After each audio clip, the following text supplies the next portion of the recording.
फातिमा की रानी माँ, प्रभु यीशु की माँ, आसरा तू ही है माँ।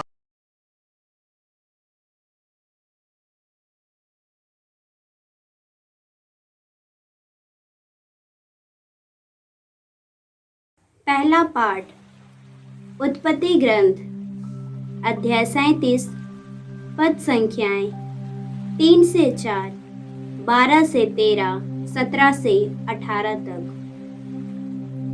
इस्राएल अपने सब दूसरे पुत्रों से यूसुफ को अधिक प्यार करता था, क्योंकि वह उसके बुढ़ापे की संतान था। उसने यूसुफ के लिए एक सुंदर कुर्ता बनवाया था। उसके भाइयों ने देखा कि उनका पिता हमारे सब भाइयों से यूसुफ को अधिक प्यार करता है, इसलिए वे उससे बैर करने लगे और उससे अच्छी तरह बात भी नहीं करते थे। यूसुफ के भाई अपने पिता की भेड़ बकरियां चराने सीखेम गए थे। इस्राएल ने यूसुफ से कहा, तुम्हारे भाई सीखेम में भेड़ें चरा रहे हैं, मैं तुमको उनके पास भेजना चाहता हूँ। यूसुफ अपने भाइयों की खोज में निकला और उसने उनको दोतान में पाया। उन्होंने उसे दूर से आते देखा था और उसके पहुंचने से पहले ही वे उसे मार डालने का षड्यंत्र रचने लगे। उन्होंने एक दूसरे से कहा, देखो, वह स्वप्न दृष्टा आ रहा है, चलो हम उसे मारकर किसी कुएं में फेंक दें। हम यह कहेंगे कि कोई हिंसक पशु उसे खा गया है, तब हम देखेंगे कि उसके स्वप्न उसके किस काम आते हैं। रूबेन यह सुनकर उसे उनके हाथों से बचाने के उद्देश्य से बोला, हम उसकी हत्या ना करें। तब रूबेन ने फिर कहा, तुम उसका रक्त नहीं बहाओ, उसे मरुभूमि के कुएं में फेंक दो, किंतु उस पर हाथ ना लगाओ। वह उसे उनके हाथों से बचाकर पिता के पास पहुंचा देना चाहता था। इसलिए जो ही यूसुफ अपने भाइयों के पास पहुंचा, उन्होंने उसका सुंदर कुर्ता उतारा और उसे पकड़कर कुएं में फेंक दिया। वह कुआं सूखा हुआ था, उसमें पानी नहीं था। इसके बाद वे बैठकर भोजन करने लगे। उन्होंने आंखें ऊपर उठाकर देखा कि इस्माएलियों का एक कारवां गिलआद से आ रहा है। वे ऊँटों पर गोद, बालसा और गंधरस लादे हुए मिस्र देश जा रहे थे। तब यूदा ने अपने भाइयों से कहा, अपने भाई को मारने और उसका रक्त छिपाने से हमें क्या लाभ होगा?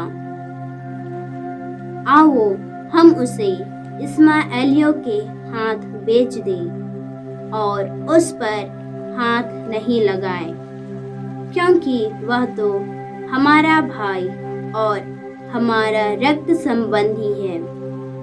उसके भाइयों ने उसकी बात मान ली।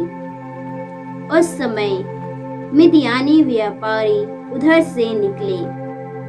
उन्होंने यूसुफ को कुएं में से निकाला और उसे चांदी के 20 सिक्कों में इस्माएलियों के हाथ बेच दिया और वे यूसुफ को मिस्र देश ले गए। प्रभु की वाणी। ईश्वर को धन्यवाद। भजन अनुवाक्य। प्रभु के अपूर्व कार्य याद रखो। प्रभु के अपूर्व कार्य याद रखो। प्रभु ने उस देश में अकाल पड़ने दिया और जीवन निर्वाह के सब साधन नष्ट किए।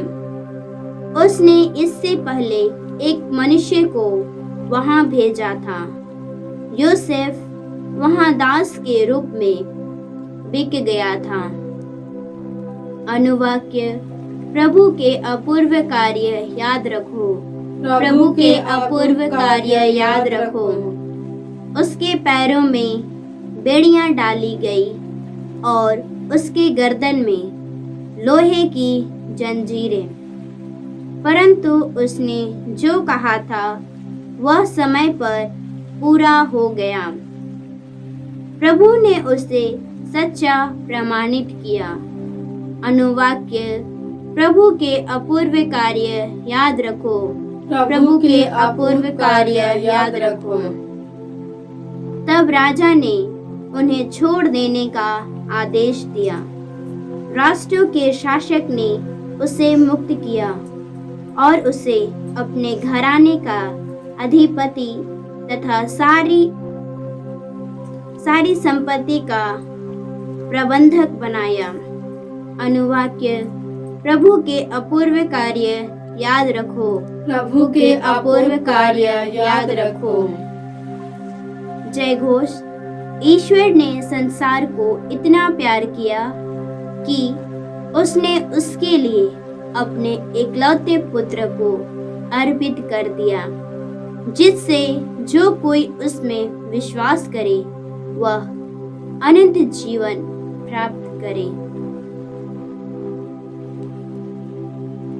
प्रभु आप लोगों के साथ हो और आपकी आत्मा के साथ। संत मत्ती के अनुसार प्रभु यीशु ख्रिस्त का पवित्र सुसमाचार।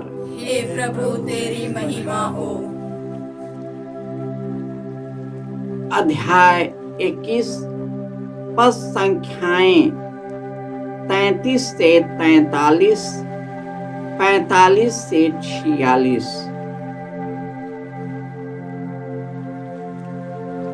यीशु ने महायाजकों और जनता के नेताओं से कहा, एक दूसरा दृष्टांत सुनो। किसी जमींदार ने दाख की बारी लगवाई, उसके चारों ओर घेरा लगवाया, उसमें रस का कुंड खुदवाया और पक्का मचान बनवाया। तब उसे आसामियों को पट्टे पर देकर वह परदेश चला गया। फसल का समय आने पर उसने आसामियों के पास अपने नौकरों को भेजा, जिससे वे फसल का हिस्सा वसूल करें। किंतु आसामियों ने उसके नौकरों को पकड़कर उनमें से किसी को मारा पीटा, किसी की हत्या कर दी और किसी को पत्थर से मार डाला। इसके बाद उसने पहले से अधिक नौकरों को भेजा और आसामियों ने उनके साथ वैसा ही किया। अंत में उसने यह सोचकर अपने पुत्र को उनके पास भेजा कि वे मेरे पुत्र का आदर करेंगे। किंतु पुत्र को देखकर आसामियों ने एक दूसरे से कहा, यह तो उत्तराधिकारी है, चलो हम इसे मार डालें और इसकी विरासत पर कब्जा कर ले।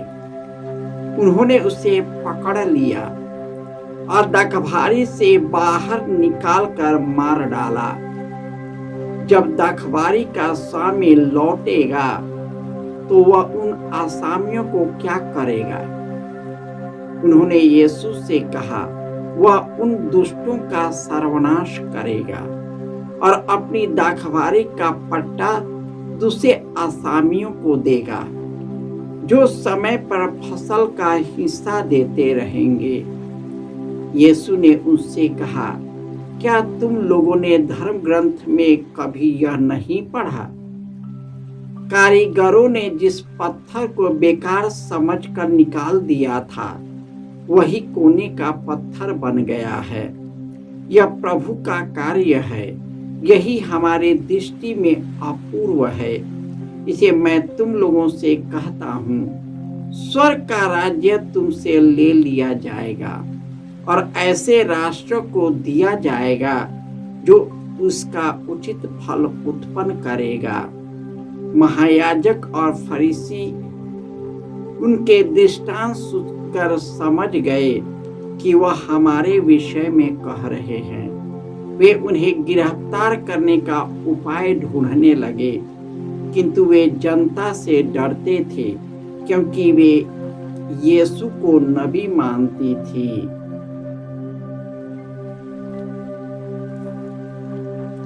यह प्रभु का सुसमाचार है।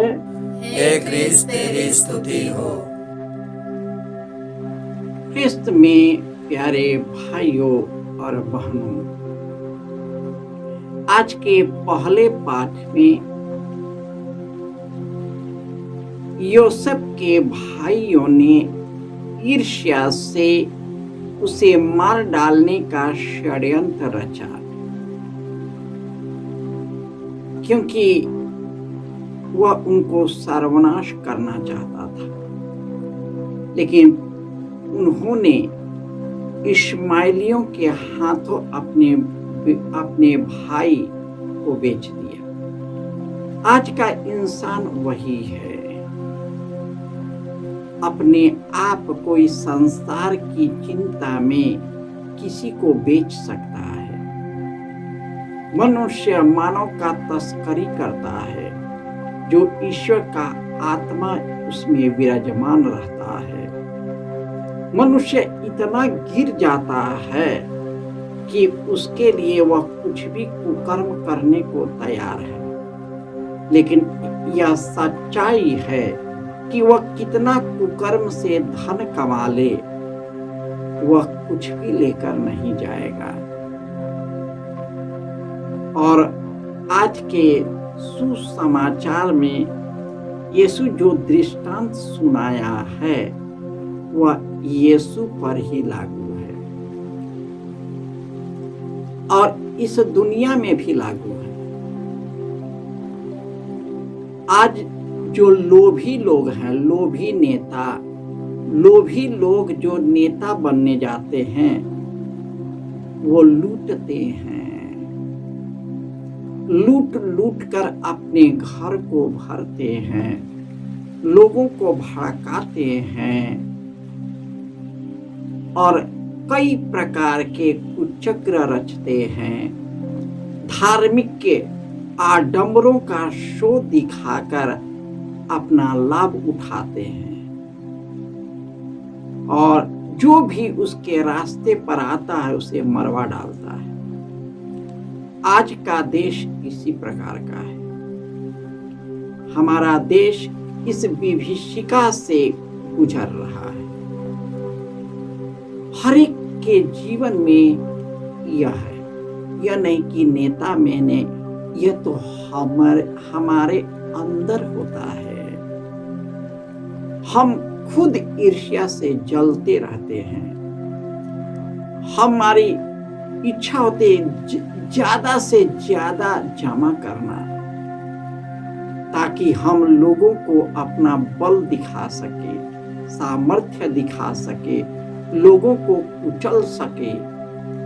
और यही है कि यीशु ने यह दृष्टांत सुनाया कि एक जमींदार ने दाखवारी में लगाई, चारों ओर घेरा लगाया, उसमें रस का कुंड खुदवाया और पक्का मचान बनाया और उसे आसामियों को पट्टे पर दे दिया।